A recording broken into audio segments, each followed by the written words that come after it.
Assalamualaikum warahmatullahi wabarakatuh.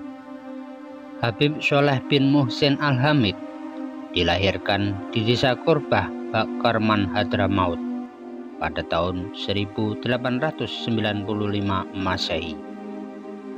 Di dalam manaqib disebutkan bahwa silsilah dan nasab Habib Sholeh bin Muhsin Al-Hamid sampai pada Rasulullah Shallallahu Alaihi Wasallam. Nah, berikut ini kisah karomah Habib Sholeh Tanggul dalam menyembuhkan wabah penyakit. Saksikan setelah yang satu ini. Namun sebelum itu, klik subscribe dan gambar lonceng untuk mengetahui video-video menarik berikutnya. Like dan share ke semua media sosial yang kalian punya.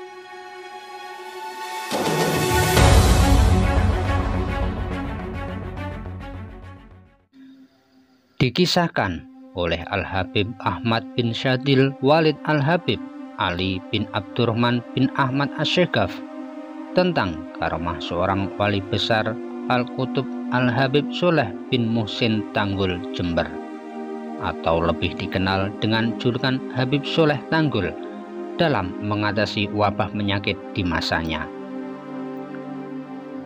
Habib Sholeh Tanggul sangat terkenal dengan kemustajaban doanya yang secepat kilat menyambar. Pada masa Habib Sholeh Tanggul pernah terjadi suatu wabah penyakit yang mematikan yang tersebar luas di masyarakat. Wabah penyakit itu dikenal dengan nama yang unik, yaitu wabah Madebluk. Namanya diambil dari salah satu penderitanya. Konon wabah Madebluk itu lebih mengerikan daripada virus corona yang sedang mewabah saat ini. Jika seorang korban terkena wabah penyakit itu di pagi hari, maka di sore harinya orang itu akan meninggal dunia. Masyarakat yang merasa resah terhadap wabah penyakit itu pun mendatangi Habib Sholeh Tanggul untuk meminta air serta didoakan kesembuhan.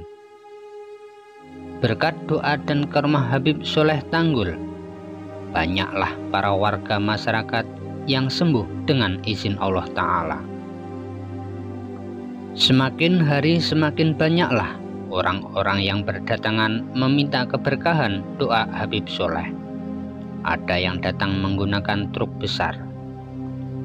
Lantaran banyaknya masyarakat dari desa lain yang berdatangan meminta air dan doa kesembuhan, membuat Habib Sholeh Tanggul kerepotan.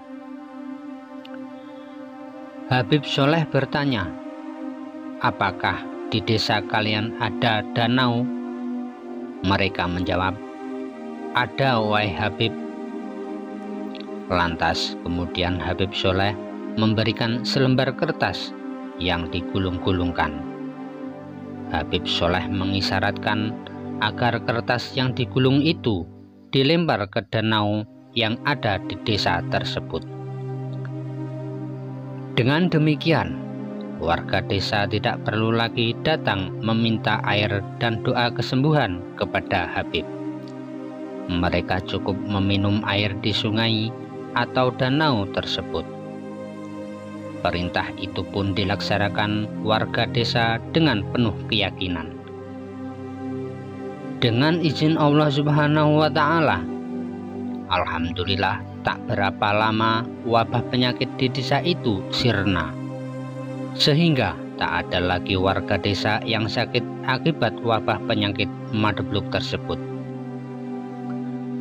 Salah seorang aparat desa yang tidak terlalu yakin terhadap karomah Habib Sholeh Tanggul pun meminta agar gulungan tulisan yang pernah dilemparkan ke danau itu dicari lagi.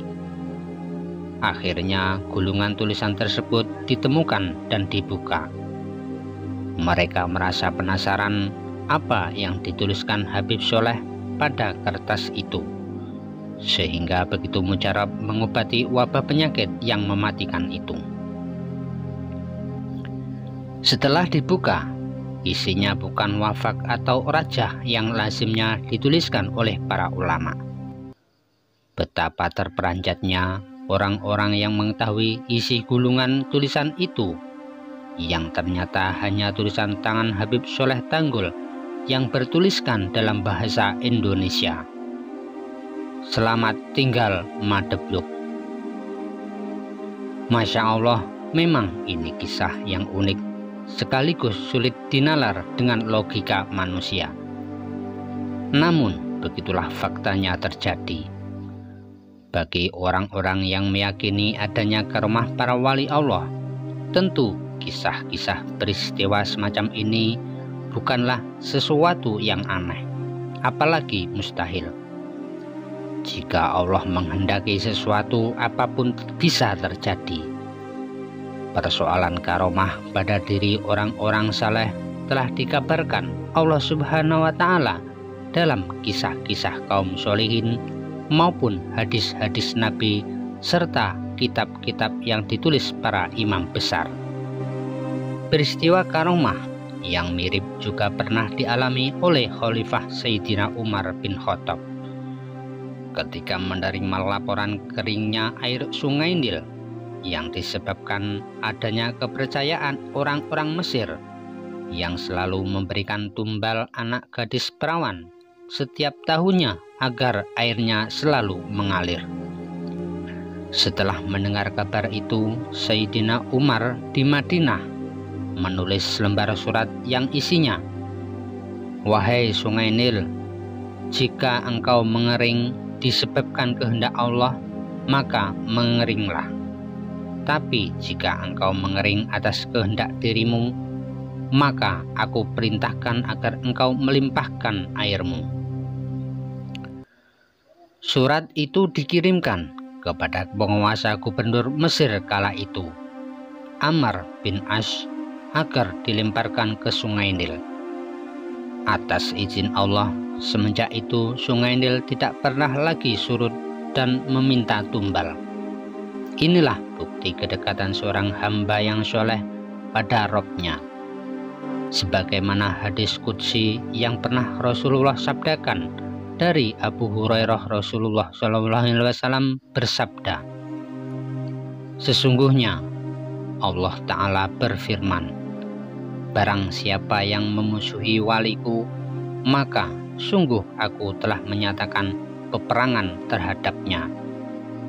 Dan tiadalah seorang hambaku yang melakukan takarub ibadah kepadaku dengan amalan yang aku wajibkan atasnya.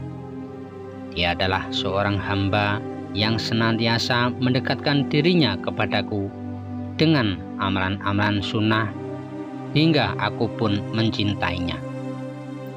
Manakala aku mencintai hambaku, maka aku menjadi pendengarnya yang aku mendengar dengan dia. Aku menjadi penglihatan yang aku melihat dengan dia. Aku menjadi tangan yang dengan dia menggenggam dengan dia, dan menjadi kaki yang aku berjalan dengan dia. Jika dia meminta kepadaku, niscaya akan aku beri, dan jika dia berlindung kepadaku, niscaya aku yang menjadi pelindung baginya."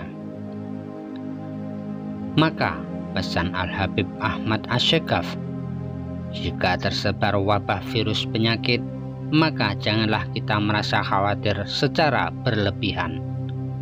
Ada baiknya kita memperbanyak mendekatkan diri kepada Allah Ta'ala dengan amalan-amalan serta wirid-wiridan yang dapat membentangi dari segala wabah penyakit dan kejahatan.